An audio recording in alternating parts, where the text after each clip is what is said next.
सिलीगुड़ी में दिव्यांग लोगों के लिए मानवीय भत्ते में बढ़ोतरी की मांग को लेकर विरोध प्रदर्शन। दार्जिलिंग डिस्ट्रिक्ट कमेटी ने आज सिलीगुड़ी सब डिविजनल मजिस्ट्रेट के ऑफिस के बाहर दिव्यांग लोगों के लिए मानवीय भत्ते में बढ़ोतरी की मांग को लेकर विरोध प्रदर्शन किया। संगठन ने कहा कि अभी दिव्यांग लोगों के लिए महीने का भत्ता सिर्फ 1000 रुपये है, जो मौजूदा महंगाई के हिसाब से काफ़ी नहीं है। उनकी मांग है कि इस भत्ते को बढ़ाकर कम से कम 5000 रुपये किया जाए। दार्जिलिंग डिस्ट्रिक्ट कमेटी द्वारा आयोजित इस कार्यक्रम में डिस्ट्रिक्ट के कई सदस्य मौजूद थे। प्रदर्शनकारियों ने आरोप लगाया कि सरकार ने सक्षम लोगों के लिए भत्ता तो बढ़ा दिया है, लेकिन दिव्यांग या विकलांग लोगों के लिए भत्ता नहीं बढ़ाया है। उनके अनुसार समाज में जिन्हें सबसे ज़्यादा मदद की ज़रूरत है, उन्हें सबसे कम भत्ता मिल रहा है। संगठन के डिस्ट्रिक्ट सेक्रेटरी राम प्रसाद भट्टाचार्य ने कहा, हमारे दिव्यांग भाई बहनों को अभी 1000 रुपये अलाउंस मिलता है। हम मांग कर रहे हैं कि इस अलाउंस को बढ़ाकर 5000 किया जाए। अगर हमारी जायज़ा मांग पूरी नहीं हुई तो हम आने वाले दिनों में एक बड़ा आंदोलन करने के लिए मजबूर होंगे।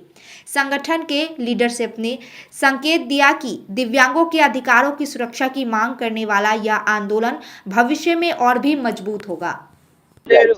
আজকে আমরা এখানে বসেছি যে মেনলি হচ্ছে প্রতিবন্ধী যে ভাতাটা, এটা মানবিক ভাতা নামে আমাদেরকে দেওয়া হয়। সেই ভাতাটা অন্যান্য ভাতা, রাজ্যের যে অন্যান্য ভাতাগুলো চলে সবার ভাতা বাড়িয়েছে, কিন্তু যারা অক্ষম তাদের ভাতাটাই বাড়ায়নি। সক্ষমদের ভাতা বাড়িয়েছে, অক্ষমদের ভাতা বাড়ায়নি। আমরা আজকে অবস্থান বিক্ষোভে বসেছি।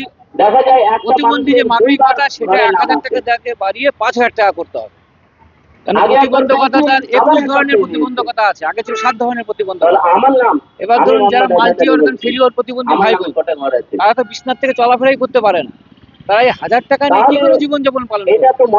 তাছাড়া আমরা এও বলেছি যে আমাদের ভাতা লাগবে না। আর এটা আমাদের প্রতিবন্ধী ভাই বোনদের জন্য আইনে যেটা বলা আছে, কর্মসংস্থানের মাধ্যমে হাতে কাজ শিখিয়ে নিয়ে তারপর কর্মসংস্থান তৈরি করা। আমাদের প্রতিবন্ধী ভাই বোনদের মধ্যে প্রচুর শিক্ষিত ছেলেমেয়েরা আছে যারা নিজেরা হাতের কাজ জানে, তাদেরকে নির্দিষ্ট একটা জায়গায় পরিকল্পনা মাধ্যমে করে যাতে তারা কর্মসংস্থানমুখী হতে পারে, নিজের রোজগার করতে পারে। কিন্তু আমরা দেখছি কি যে সরকার এখানে কোনো আগ্রহী দেখাচ্ছে না। আমাদের দার্জিলিং জেলাতে 2001 জনশুনানি অনুযায়ী প্রায় 1.5 লক্ষের উপরে প্রতিবন্ধী ভাই বোনরা আছেন। সেই জায়গাটা 2026 সাল, সেখানে এটা ডবল হয়ে গেছে। জনসংখ্যা 3% হয়েছে প্রতিবন্ধকতা। আমরা সরকারের কাছে আজকে আমাদের দাবি, এর আগেও আমরা 3 ডিসেম্বরে এখানে পালন করেছি। সেখানে আমরা সরকারকে হুঁশিয়ারি দিয়েছিলাম যে আমাদের যে আইন স্বীকৃত যে অধিকারগুলো আছে সেটা যদি 31শে জানুয়ারির মধ্যে না পূরণ করা হয়, তাহলে আমরা ফেব্রুয়ারি 1 থেকে আন্দোলনে নেমে যাব। আজকে সারা রাজ্য জুড়ে ডিএম অফিস অথবা এসডিও অফিসে আমাদের অবস্থান বিক্ষোভ চলছে 5 ঘন্টা ধরে চলছে।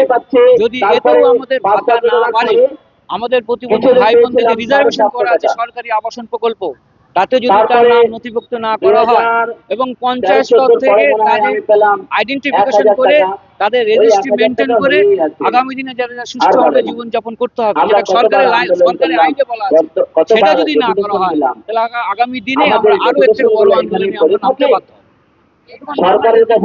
আমার নাম রামপ্রসাদ ভট্টাচার্য, আমি পশ্চিমবঙ্গ রাজ্য প্রতিবন্ধী সম্মেলনী দার্জিলিং জেলা কমিটির সম্পাদক। Damro Christmas and New Year sale is back with fabulous offers. Celebrate the season of joy with our exclusive living room and office furniture collections.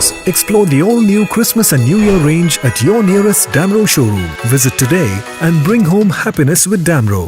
What's your favorite beverage? A strawberry milkshake, Ovi, Agnipat, food, butter chicken, home interiors, Homeland.